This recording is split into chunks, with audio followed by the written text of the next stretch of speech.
नमस्कार, मैं रीता उपाध्याय प्रयागराज से आपको अपने चैनल समृद्ध कथा @प्रयागराज के माध्यम से कहानियाँ सुनाती। रक्षाबंधन के त्यौहार की सभी को बहुत बहुत हार्दिक शुभकामनाएं। रक्षाबंधन भाई और बहन के प्रेम के प्रतीक के रूप में मनाया जाता है। रक्षाबंधन बहनों के असीम प्यार का प्रतीक है जो भाई को हर मुसीबतों से बचाता है। पुराने शास्त्रों में ऐसा वर्णन मिलता है कि इंद्राणी ने इंद्र की कलाई पर एक ताबीज बांधा था जो रक्षा सूत्र कहलाया था। तभी से यह परंपरा चली आ रही है। इतिहास में ऐसा उल्लेख मिलता है कि मेवाड़ के राजा विक्रमादित्य की विधवा पत्नी ने मुगल राजा हुमायूं को राखी भेजी थी और अपने राज्य को आक्रमणकारियों से बचाने की गुहार लगाई थी। हुमायूं ने राखी की लाज रखी और दुश्मनों को वहां से भगा दिया तथा उनके राज्य और सम्मान की रक्षा की। सावन पूर्णिमा के दिन सत्यनारायण की कथा भी करवाई जाती है। पूर्णिमा के अधिष्ठाता शिव पार्वती हयग्रीव की पूजा का भी विधान है। भगवान विष्णु ने वराह का रूप धारण कर पृथ्वी को पाताल लोक से मुक्त करवाया था। सावन मास में बहुत तरह की कथाएं कही जाती हैं जो शिव की भक्ति से संबंधित हैं। विष्णु भगवान की भी इस माह में पूजा की जाती है। हम एक भक्त ब्राह्मण की कथा सुनाएं कि कैसे उन्होंने शिव की भक्ति के द्वारा अपने सारे कार्य को पूर्ण किया और हर कार्य में सफलता पाई। एक ब्राह्मण थे, बहुत ही निर्धन थे। उनकी पत्नी थी। पत्नी बहुत ही धर्मपरायणा थी। दोनों पति पत्नी भगवान शिव के बहुत बड़े भक्त थे। उनकी एक पुत्री थी। पुत्री बहुत ही सुंदर थी और उसकी बातें बड़ी ही मनोहारी होती थी। आसपास के गांव में ब्राह्मण का बहुत ही सम्मान होता था क्योंकि वे निर्लोभी थे और वे कभी भी किसी से अनावश्यक धन की मांग नहीं करते थे। जो भी उन्हें मिल जाता था ईश्वर की कृपा समझकर उसी में गुजारा करते थे। लड़की धीरे धीरे बड़ी होने लगी। जब बड़ी होने लगी तो पंडिताइन ने कहा कि इसके लिए कोई वर देखिए। अब पंडित जी को शिव जी पर अगाध विश्वास था। उन्होंने कहा मैं क्या देखूंगा, जो करना चाहेंगे शिव ही करेंगे। तो कभी कभी पंडिताइन झल्ला भी जाती, कहती आपका तो हर समय और हर वक्त शिव को ही समर्पित रहता है, कभी उसके लिए लड़का ढूंढेंगे तभी तो मिलेगा। इस पर भी पंडित जी हंसकर कहते थे पंडिताइन परेशान मत हो, शिव भगवान ही हमारी बेटी को ले जाएंगे और उसका विवाह कर देंगे। और हुआ ऐसा भी। एक दिन पंडिताइन और पंडित जी अपनी बेटी के साथ मंदिर गए। वहाँ सबने मिलकर खूब भजन गाया और पंडिताइन की लड़की ने अद्भुत समा बांध दिया। वहाँ पर पड़ोस के गांव के एक जमींदार आए थे। उन्होंने पंडिताइन की लड़की को गाते हुए देखा तो वे बड़े ही मुग्ध हुए। उन्होंने अपने लड़के के लिए उसका चुनाव वधू के रूप में कर लिया। जब मंदिर में आरती और पूजन समाप्त हुआ तो वे पंडित जी के पास गए और उन्होंने उनकी कन्या का हाथ अपने लड़के के लिए मांगा। पंडित जी अवाक रह गए। उन्होंने सोचा कि उन्हें सुनने में गलती हुई है।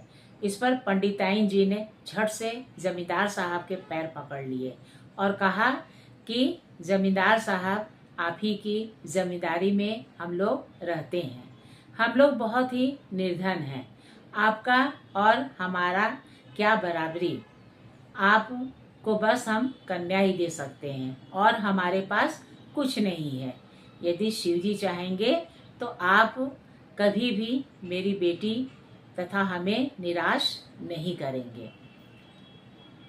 जमींदार साहब ने हंसते हुए बात को स्वीकार किया और तुरंत चांदी का एक सिक्का निकालकर उनकी पुत्री के हाथ में रख दिया। इस तरह से रिश्ता तय हो गया। अब रिश्ता तय हो गया तो विवाह कहाँ से हो? पंडित जी और पंडिताइन जी दोनों कभी चर्चा करते तो पंडित जी कहते कि देखो, जैसे शिव जी ने हमारी बिटिया की शादी तय कर दी है, उसी तरह से वे बारात का भी इंतजाम करेंगे। दिन जैसे से निकट आता गया, पंडित जी ज्यों के त्यों ही रहे। जमींदार साहब के यहाँ से खूब बड़ा सा थाल आया और उसमें उनकी पुत्री के लिए ढेर सारे आभूषण और गहने रखे हुए थे। यह देखकर पंडिताइन की आंखें चौंधिया गईं। उन्होंने कहा कि जमींदार साहब आए हैं और आपको जरा भी भनक नहीं है, उनका अवभगत कैसे होगा? जमींदार साहब बारात लेकर आए। उस समय घबराकर पंडित जी शिव जी के मंदिर में जा छुपे और शिवलिंग को पकड़ के कहा कि हे प्रभु, आप हमारी लाज रख लीजिए, यह हमारी नहीं आप ही की पुत्री है। शिव जी ने जब यह देखा कि पंडित पूरी तरह उन्हीं पर निराश्रित है तो उन्होंने अपने गणों को आदेश दिया कि जाओ, खूब धूमधाम से शादी का इंतजाम करो और कोई भी त्रुटि न रह जाए। उनके गणों ने तरह तरह का वेश बनाया और बारात की खूब आगवानी की तथा खूब भव्य आयोजन हुआ। जब बारात विदा होने लगी तो पंडित जी की खोज होने लगी। पंडित जी को ढूंढ कर लाया गया। वे शिवालय में छिपकर बैठे थे। लोगों ने कहा कि अरे, आप यहाँ हैं? वहाँ तो आप बारात में बड़े बढ़ चढ़ के हिस्सा ले रहे थे। तो पंडित जी ने कहा कि मैं कहाँ था, मैं तो डर के मारे यहाँ मंदिर में छिपा था। तो उनके भाई ने कहा कि अच्छा चलो, ज्यादा बातें न बनाओ, चलो बिटिया जाने वाली है, कम से कम मिल तो लो। पंडित जी भागे भागे आए और समधी के पैरों पर गिर पड़े। जमींदार साहब ने कहा कि पंडित जी, आपने तो हमें बहुत ही कृतज्ञ कर दिया, हम आपकी आवभगत से बड़े ही खुश हुए।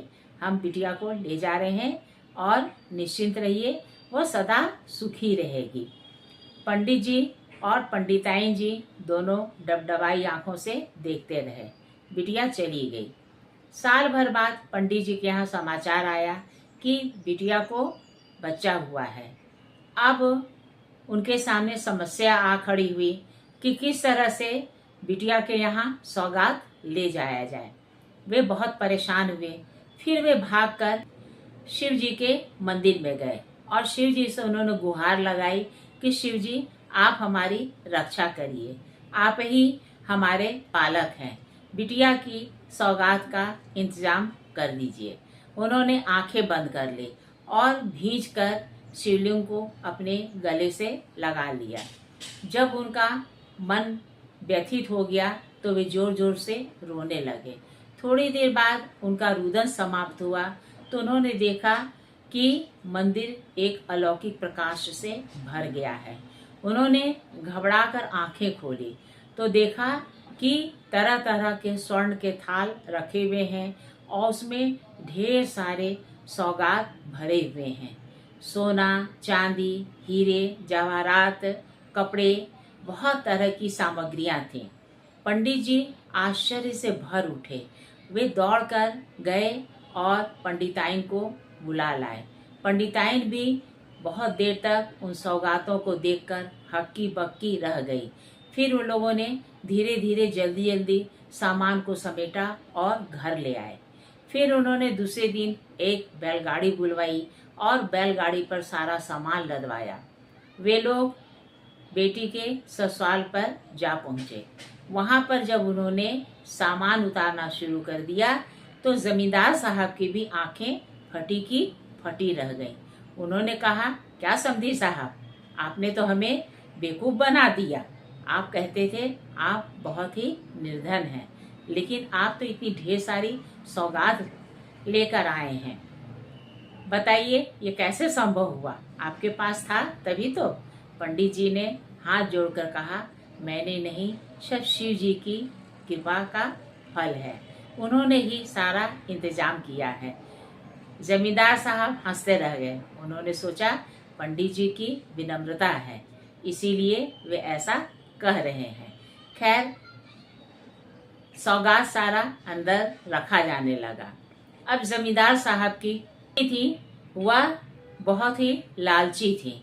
उन्होंने सोचा जब स्वर्ण थाल में इतना ढेर सारा सामान आया है तो अवश्य ही उनके पास और भी धन होगा।